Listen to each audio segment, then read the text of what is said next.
고린도후서 12장 9절에서 10절의 말씀 성경을 직접 펴십시오.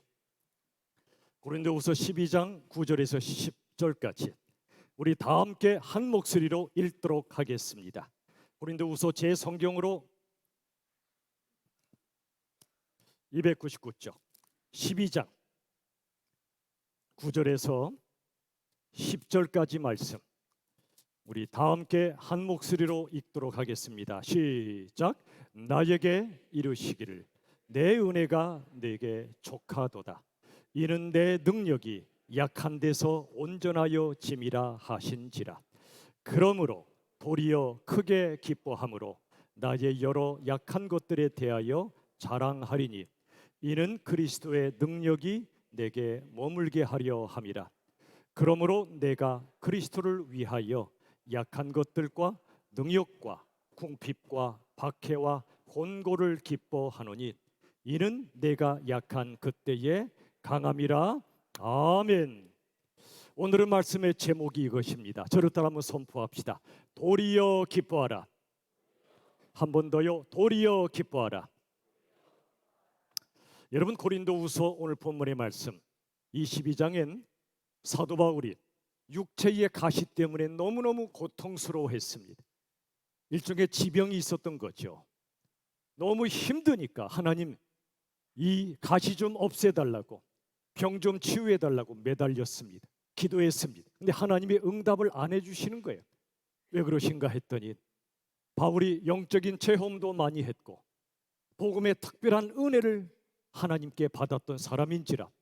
사람은 가지면, 많이 알면 교만하잖아요. 그래서 그가 교만해지지 않도록 하나님께서 허락하신 것이 육체의 가시였습니다. 여러분, 인간은 교만합니다. 하물며 고통마저 없다면 더 교만한 게 인생입니다. 오늘 12장 9절에 이렇게 써 있죠. 내 은혜가 너에게 족하도다. 이해가 되지 않습니다. 가시를 없애달라 기도했는데 안 없애주셔놓고 내 은혜가 족하다니요.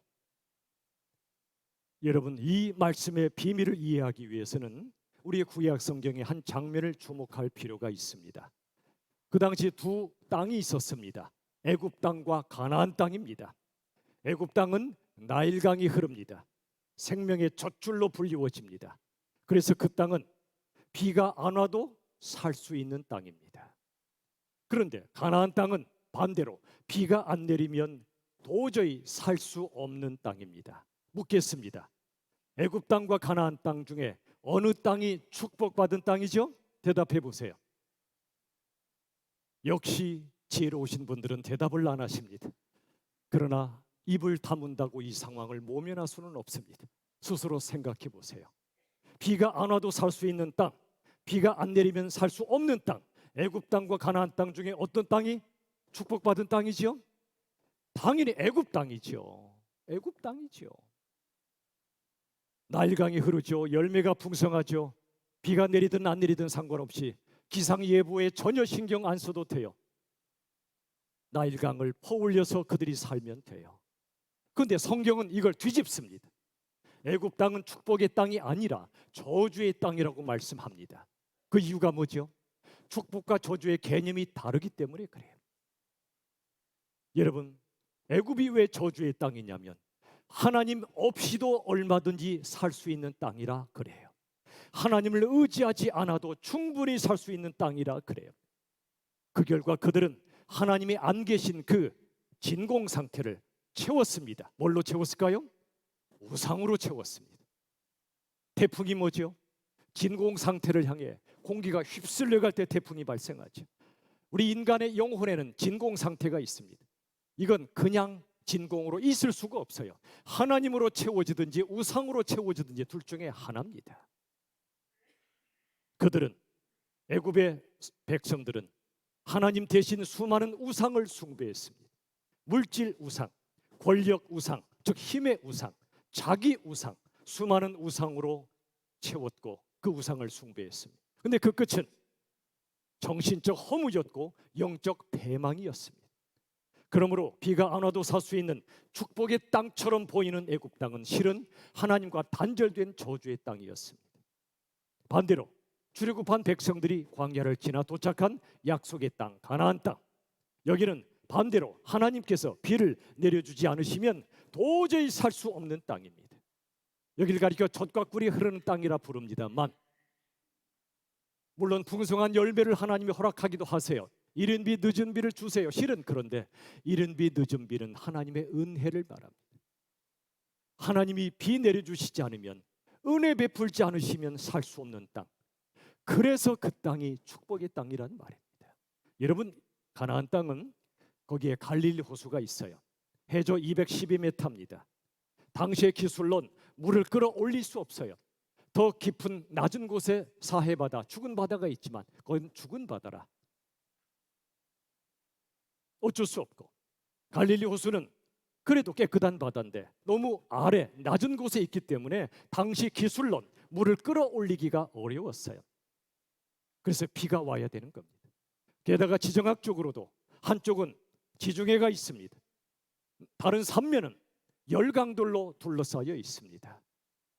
애굽, 바벨론, 그전에 아수르, 또 바사, 페르시아, 어느 나라랑 아주 비슷하죠?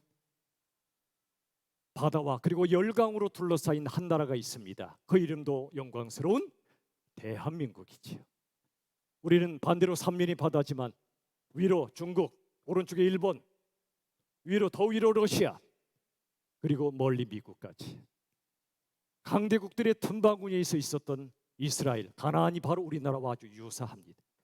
이처럼 비가 안 내리면 못 살고 틈바구니에서, 열강의 틈바구니에서 도망갈 곳이 없는 땅. 근데 그 땅이 왜 축복의 땅이죠? 가나안 땅은 하나님의 도우심 없이는 살 수 없는 땅이기 때문에, 하나님의 은혜에 전적으로 의지해야만 하는 땅이기 때문에 영적으로 축복의 땅이라 부릅니다. 우린 잘 이해가 안 됩니다. 물질주의의 세례를 받은 이 땅의 인생들, 저희들은 예수 믿어 물질의 축복을 받아야 그게 예수를 잘 믿은 것이고 성공한 것이고 그게 복이라고 생각합니다. 놀라지 마십시오. 하나님이 가장 싫어하셨던 우상이, 수많은 우상 중에 구약에 바알 우상이 있습니다. 풍요의 신입니다. 인간은 풍요를 추구합니다. 이건 당연한 것입니다. 하나님도 우리에게 풍요를 주고 싶어 하십니다. 자식을 사랑하니까, 자식이 잘 살기를 바라는 부모처럼 하나님의 아버지도 그러하십니다. 문제가 뭐죠? 신명기의 말씀처럼 하나님이 우리에게 풍요를 주시면 우리들은 예외 없습니다. 하나님보다 풍요를 더 사랑합니다. 하나님보다 돈을 더 사랑합니다. 하나님보다 힘을 사랑합니다. 하나님보다 자기를 사랑합니다. 하나님을 진정으로 경배하지 않으면 우상을 숭배하게 돼 있는 게 우리 인생입니다. 영적 축복은 무엇인가? 하나님과 연결된 상태를 가리킵니다. 영적 저주는 무엇인가? 하나님과 단절된 상태를 말합니다. 그래서 애굽 땅은 비가 안 와도 살 수 있기에 하나님 필요 없어요. 하나님과 단절됐어요. 그래서 저주요. 가나안 땅은 힘겨운 땅이었지만 하나님과 항상 연결되어 있고 하나님 없이는 살 수 없는 땅이기 때문에 하나님을 찾을 수밖에 없어서 영적 축복의 땅이라는 말이에요. 저는요, 가장 위험하고 불쌍한 사람들이 누군지 아세요? 하나님 없이 성공한 사람들이에요. 하나님 안에서 성공한 분들은 저는 기대가 돼요.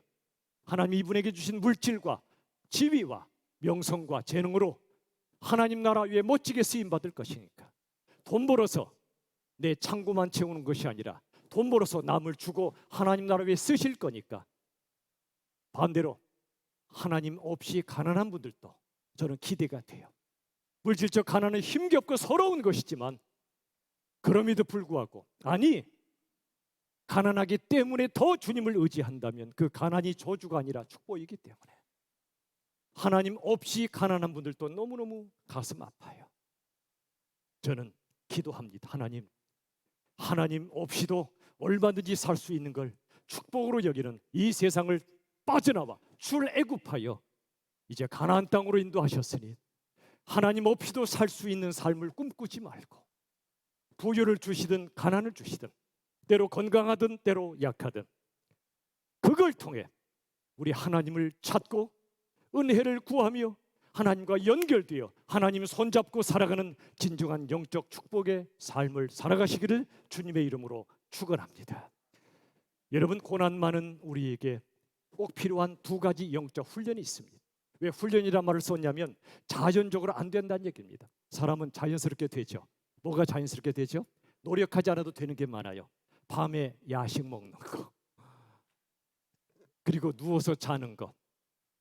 서면 앉고 싶고 앉으면 눕고 싶고 누우면 자고 싶죠. 건강을 위해 많은 사람들이 애쓰고, 요즘은요 저한테 맨발로 걸으라고 굉장히 강력하게 참 이렇게 고민하는 분들이 계세요. 너무 감사해요. 맨발 하니까 모세가 떠올랐어요. 이곳은 거룩한 곳이니 내 발에서 뭘 벗어라? 힐. 맨발이 참 좋은 거로구나. 영적으로도 또 우리 몸으로도 땅과 접하니까 건강 잘 챙기십시오. 그런데 건강 자체가 우상이 되면 안 됩니다. 건강은 우리의 몸을 청지기로 주셨으니 관리 잘하여 주를 위해 쓰임받기 위해 관리하는 거지, 건강 자체가 인생의 최종 목적일 수는 없습니다. 저는 기도합니다. 훈련이 우리에게 꼭 필요하기 때문에 두 가지 영적 훈련을 해야 된다는 거, 자연스럽게 하나님을 떠나는 그런 게 아니라 훈련을 해야만 고난 중에 하나님을 붙잡고 승리할 수 있기 때문에 오늘 두 가지 훈련을 합시다. 첫 번째, 저를 따라 합시다. 약할 때 도리어 은혜를 누리는 훈련. 보세요. 약할 때입니다. 실패할 때입니다. 아플 때입니다. 고통스러울 때입니다. 그때 도리어 은혜를 구하는 훈련입니다. 이건 훈련 없이는 안 돼요. 약한데 고통스러운 어떻게 은혜를 떠올릴 수 있다는 말입니까? 릭 오렌 목사님이 일용할 양식을 이렇게 설명해 주었어요. 첫째, 일용할 양식은 먼저 땀 흘려 얻는 양식이다. 여러분, 예수 믿는다고 그래서 땀 흘리지 않으면 안 돼요. 감나무 아래서 입 벌리고 감 떨어지게 기다리면 안 돼요. 성실하셔야 돼요. 땀 흘려 일하셔야 돼요. 창세기 3장 19절의 말씀처럼 아담과 하와가 선악과 따먹고 죄를 짓고 낙원을 떠난 후에는 네가 흙으로 돌아갈 때까지, 즉 죽을 때까지 얼굴에 뭘 흘려야? 땀을 흘려야 먹을 것을 먹을 것이다. 우리 요즘 아이들에게 최고의 꿈은 노력하지 않고 돈을 버는 길을 찾는 거래요. 좋죠. 얼마나 좋아요. 얼마나 일하고 돈 버는 게 힘듭니까? 남의 주머니에서 내 주머니로 돈을 옮겨오는 게 힘들어요? 안 힘들어요? 힘들죠. 그런데 자동으로 통장에 팍팍 꽂히면 얼마나 좋아요. 그들이 꿈꾸는 게 그런 삶이랍니다. 일찍 그런 때를 당겨 노후를 편히 보내는 게 꿈이랍니다. 비전도 사라졌고 소명도 사라졌고 삶의 목적과 의미 사라졌어요. 이게 바로 물질 우상 숭배 시대의 우리의 모습입니다. 우리가 가르쳐준지도 모르는 우리 자녀들의 모습은 아닙니까? 땀 흘려 양식을 얻어야 합니다.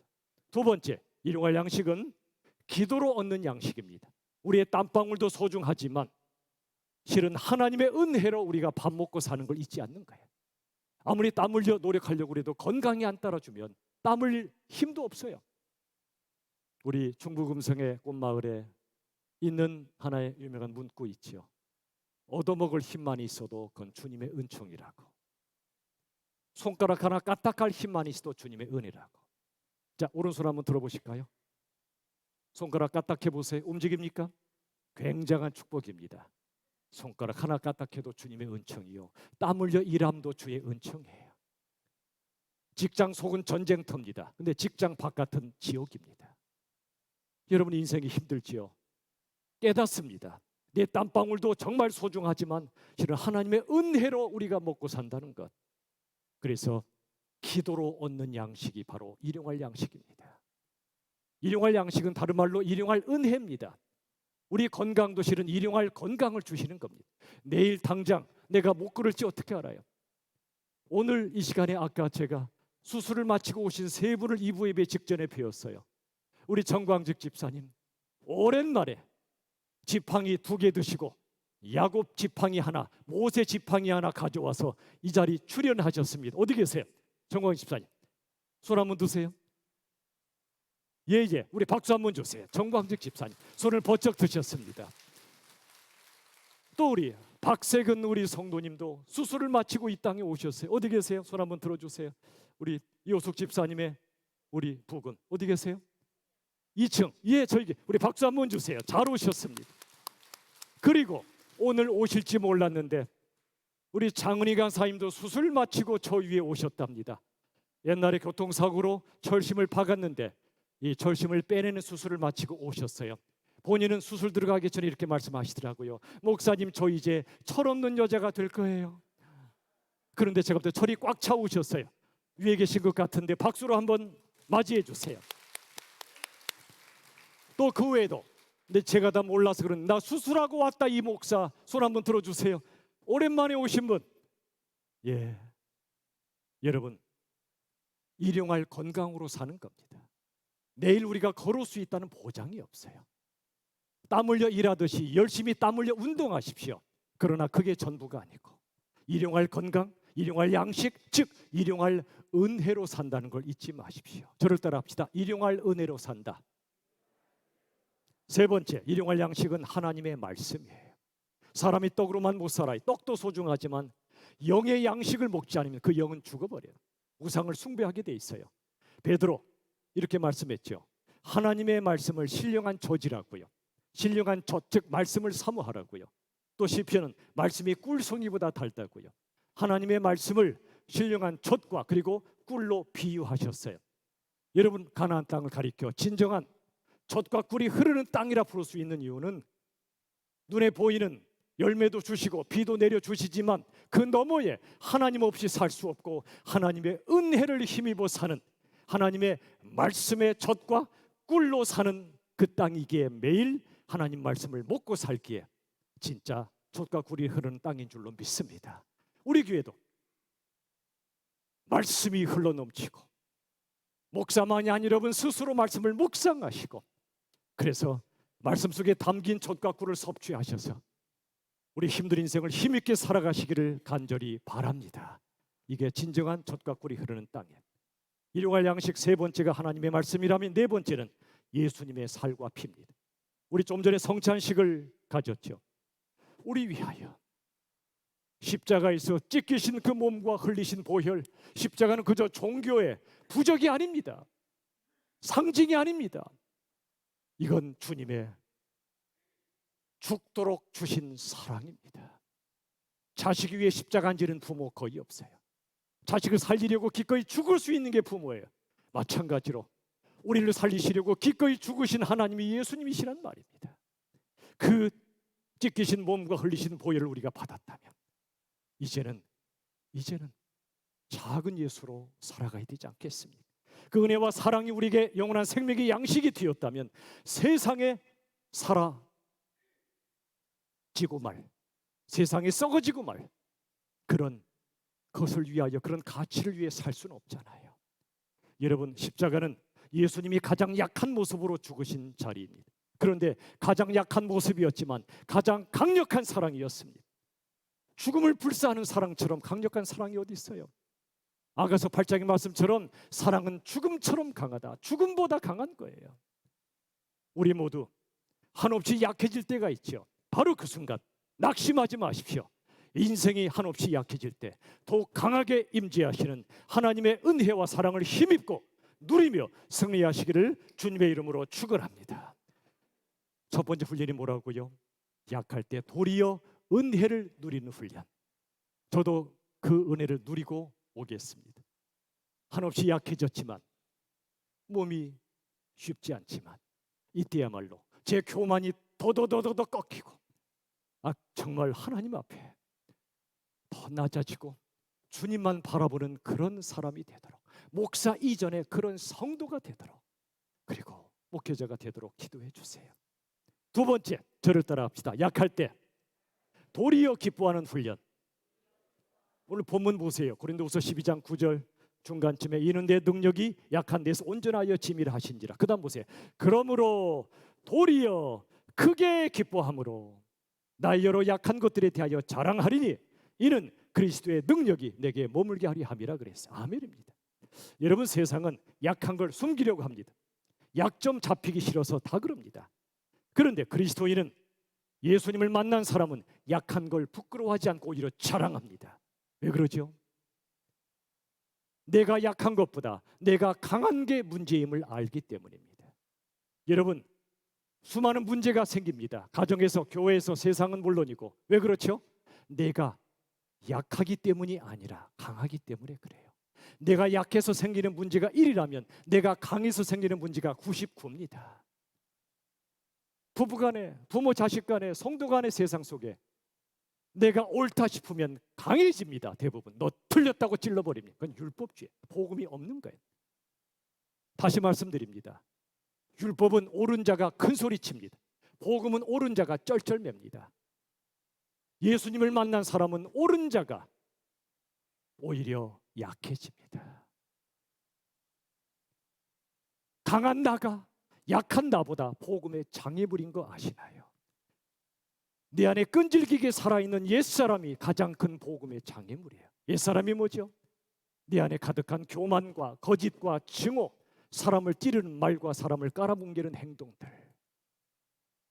하나님은 고난을 통해 우리를 약하게 하십니다. 여러분 해병대에 가면 이런 훈련 받는다는 얘기 한 번쯤 들어보지 않으셨습니까? 훈련병을 보트에 태우고 바다로 가요. 바다 한가운데 던져버립니다. 허우적대죠. 살아나려고. 그러다가 안 돼요. 끄집어냅니다. 다시 해변으로 끌고 와서 죽도록 훈련시킵니다. 또 끄집 데리고 가서 또 던져버립니다. 바다에. 근데 또 허우적대요. 아직 안 죽었구만. 다시 끌고 나와요. 또 죽도록 훈련해서 초죽음으로 만들어버립니다. 그 다음에는 다시 끌고 가서 바다에 던져도요. 손가락 하나 까딱할 힘이 없어지는 거예요. 그 순간 구조대원이 탁 나타나서 그를 등에 업고 그리고 보트에 실어 바다로 나옵니다. 이 훈련이 왜 있는지 아시겠죠? 내가 살아있으니까 내 힘으로 허우적대다가 더 빠져가는 거예요. 구조대원을 믿고 힘을 빼야 사는데 힘을 안 빼니까 훈련을 통해 힘을 빼버리시는 거예요. 우리 인생도 똑같지 않습니까? 저도 그랬어요. 제 힘으로 살려고 몸부림치니까 안 돼요. 조금 뭔가 이루면 교만에 사로잡히고 조금 안 되면 절망에 사로잡히고 교만과 절망은 형제지간입니다. 내가 주인으로 사는 사람의 특징이에요. 여러분 하나님은 다양한 방법으로 우리의 옛사람을 죽이십니다. 육체의 질병도 인생의 고난도 마찬가지. 바로 그 순간 우리 힘이 빠진 순간 하나님의 등에 업힙니다. 오히려 더 힘차게 살아갑니다. 왠지 아세요? 애굽 땅과 가나안 땅의 비유처럼 하나님 없이도 내 힘으로 완전히 살 수 있다 믿었던 교만한 인생들은 때가 옵니다. 내 몸이 약해집니다. 갑작스러운 병이 찾아옵니다. 사업의 실패가 찾아옵니다. 믿었던 사람이 배신합니다. 하나님보다 나를 믿고 사람과 돈을 믿었던 사람들은 절망의 구렁텅이로 휩쓸려 갑니다. 그런데 부하든 가난하든 하나님 없이 살 수 없음을 깨닫고 모든 것이 은혜임을 깨달은 사람들은 힘을 빼버립니다. 하나님이 고난으로 힘을 빼시면 그냥 축 늘어져 있습니다. 주님 앞에 무릎을 꿇습니다. 그리고 그때 주님이 손잡아 주세요. 도망갔던 베드로와 제자들을 찾아오셨던 주님처럼 널브러졌던 엘리야를 찾아와 먹이시고 일으켜 세우셨던 하나님처럼 이제 알겠냐? 나 없으면 못 사는 거 알겠냐? 여러분 지난주에 말씀드린 세계적인 의사 김의신 박사가 이렇게 말하더라고요. 암 환자를 관찰했대요. 수많은 암 환자를 치료했는데 암 환자 중에 오래 사는 사람과 오래 못 사는 사람 100% 아니겠지만 어느 정도 기준이 서더래요. 첫째, 얼마나 살까? 6개월, 1년, 2년 얼마나 살까 생각하는 사람 오래 못 살더래요. 반대로 앞으로 어떻게 살까? 그 생각하는 사람 오래 살더래요. 놀라운 얘기예요. 우린 두렵습니다. 암하면 뭐 이제 죽음부터 떠올립니다. 특히 한국 사람들이 더 그런데요. 그렇지 않은 나라는 암 걸려도 치료받고 평소처럼 살아요. 그냥 나 암 걸렸어 뭐. 근데 우리나라는 암하면 죽음을 떠올립니다. 동시에 얼마나 살까를 생각한다는 겁니다. 오히려 그게 안 좋다는 거예요. 반대로 이분의 고백은 이거예요. 내 몸은 하나님 거 아닌가? 생명도 하나님이 주셨고 하나님이 알아서 하실 텐데 완전히 맡기라는 거예요. 하나님께. 내가 할 일은 하나님이 앞으로 주시는 인생의 시간 동안 어떻게 살아갈까만 생각하라는 거예요. 가족들을 더 사랑하고 못했던 사랑의 고백을 더 많이 나누고 내게 주신 물질과 재능과 무언가로 나를 쌓는 일만, 내 것을 쌓는 일만 노력하지 않고 하나라도 더 베풀어 주고 어떻게 살아갈까 생각한대요. 이분들이 또 오래 살더래요. 오히려 우리의 몸도 그렇고 영적으로는 더 그렇다는 겁니다. 여러분, 하나님께서 우리를 옛사람을 죽이려고 하십니다. 때로 고난과 배신과 슬픔과 좌절을 통해 옛사람 안 죽어! 그러면 하나님이 더 죽이십니다. 그런데 횟집에서 주인의 손 앞에, 주인의 칼 앞에 날 잡아잡수 고요히 누워 계신 생선처럼 힘을 빼실 때 힘을 주지 마세요. 그때 비로소 새 사람을 입습니다. 교만이 겸손으로, 거짓이 진실로, 증오가 사랑으로 변화됩니다. 교만, 거짓, 증오는 세 보입니다. 그러나 약한 겁니다. 겸손, 진실, 사랑은 약해 보이지만 실은 그게 강한 겁니다. 더 나아가 나 같은 죄인을 살리신 주님의 은혜를 깨달은 사람은 늘 감사합니다. 성공 때나 실패 때나 건강할 때나 아플 때나 늘 감사합니다. 나 같은 자를 통해 예수님의 기막힌 복음이 전해지는 걸 기뻐하는 사람, 주님 위에 살다가 고난이 닥쳐와도 오히려 영광으로 여기는 사람, 이 세 사람을 통해 하나님은 놀랍게 강하게 역사하심을 믿으시길 바랍니다. 고린도후서 12장 10절, 그러므로 내가 그리스도를 위하여, 누굴 위하여?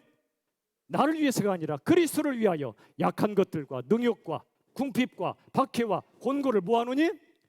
기뻐하노니 이는 내가 약한 그때에 강함이라. 빌립스 1장 12절 보세요. 바울이 로마 감옥에 투옥되는 고난의 때에 이렇게 말합니다. 형제들아, 내가 당한 일이 도리어입니다. 도리어 복음 전파에 진전이 된 줄 너희가 알면 좋겠다. 18절, 무슨 방도로 하든지 전파되는 것이 그리스도이시라면 나는 기뻐하고 또 기뻐할 거다. 감옥 안에 있든 감옥 밖에 있든 돈 벌든 못 벌든 건강하든 아프든 예수님만 전해질 수 있다면 나는 기뻐하겠다는 거예요. 여러분, 인생 내 뜻대로 안 되죠? 근데 그게 더 좋아요. 왜냐하면 내 뜻보다 하나님의 뜻이 이루어지니까요. 진짜 성공은 내 뜻이 아니라 하나님의 뜻이 이루어지는 거니까요. 우리 이런 말 자주 합시다. 우리 다 함께 오히려 좋아. 다시 오히려 좋아. 고난이 닥쳐와 오히려 좋아. 왜 그렇죠? 정신 나간 사람입니까? 고난 당했고 힘들지만 이것 때문에 기도하잖아요. 무릎 꿇쳐요, 하나님 앞에. 그리고 고통받는 사람을 이해하게 되고 그를 사랑하게 되고 섬기게 되고 오히려 좋은 거예요. 한 분의 성도님이 계십니다. 큰 수술을 받으셨습니다. 인생이 달라졌습니다. 병상에서 회개의 눈물을 펑펑 쏟다가 환자복을 갈아입어야 될 정도였습니다. 그 성도님은 십자가의 주님을 인격적으로 만나신 거예요. 앞으로 내 남은 인생은 십자가 복음을 전하며 사는 것이 꿈이요 비전입니다. 고난이 너무나 컸지만 그로 인해 오히려 기대하는 마음이 커졌대요. 여러분, 도리어 기뻐하는 사람은 도리어 기대합니다. 고난이 닥쳐와도 주님 때문에 도리어 기뻐하는 사람은 도리어 기대합니다. 하나님이 이 고난 헛되지 않게 하실 텐데 이 고난 너머에 뭘 주시려고 그러지? 저도 기대가 돼요.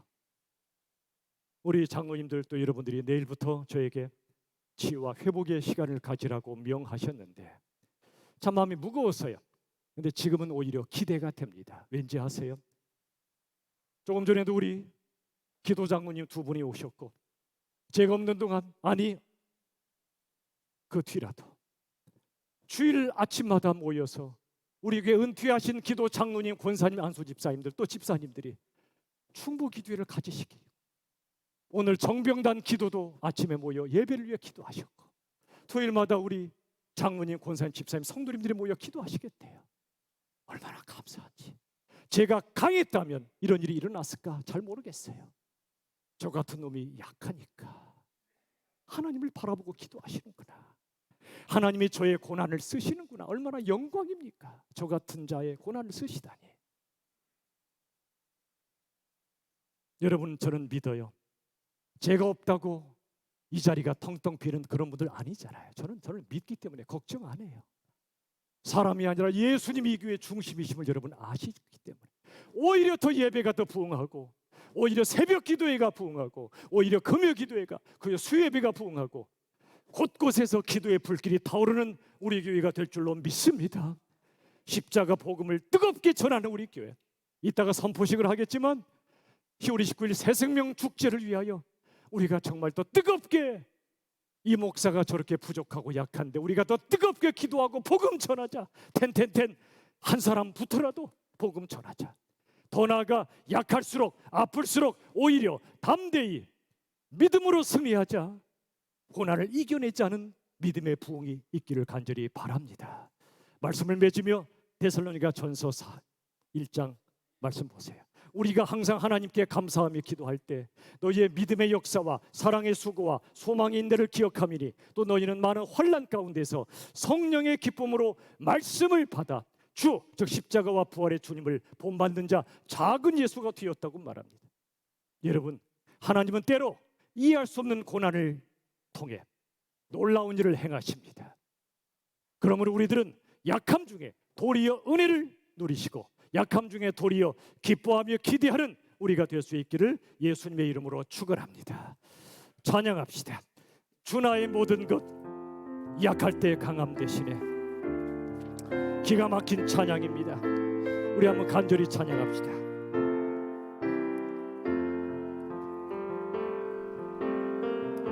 이 약할 때 강함 대신에 나의 보배가 되신 주 나의 모든 것. 주 안에 있는 보물을 나는 포기할 수. 주 나의 모든 것, 십자가 죄사하셨네. 십자가 죄사 주님의 이름 찬양해. 주 나의 모든 것입니다. 쓰러진 나를 세우고 쓰러진 나의 빈잔을 채우시고 이 시간 전심으로 손들고 선포합시다. 예수 어린 양이십니다. 우리 위해 십자가에 죽으신 하나님의 어린 양 예수, 존귀한 이름, 이보다도 존귀한 이름은 없습니다. 예수 어린 양, 예수 어린 양, 존귀한 이름. 이 시간에 제가 기도하겠습니다. 하나님 아버지, 오늘 말씀을 받았으니 일용할 양식, 일용할 건강, 일용한 은혜로 살게 하여 주시옵소서. 약할 때 도리어 하나님의 은혜를 누리게 하시고, 약할 때 도리어 기뻐하게 하시고, 약할 때 도리어 하나님이 하실 일을 기대하는 믿음의 승리자가 되게 하여 주시옵소서. 예수님의 이름으로 기도하옵나이다. 아멘. 교회 소식을 나누도록 하겠습니다. 오늘 온 세대 예배를 드렸고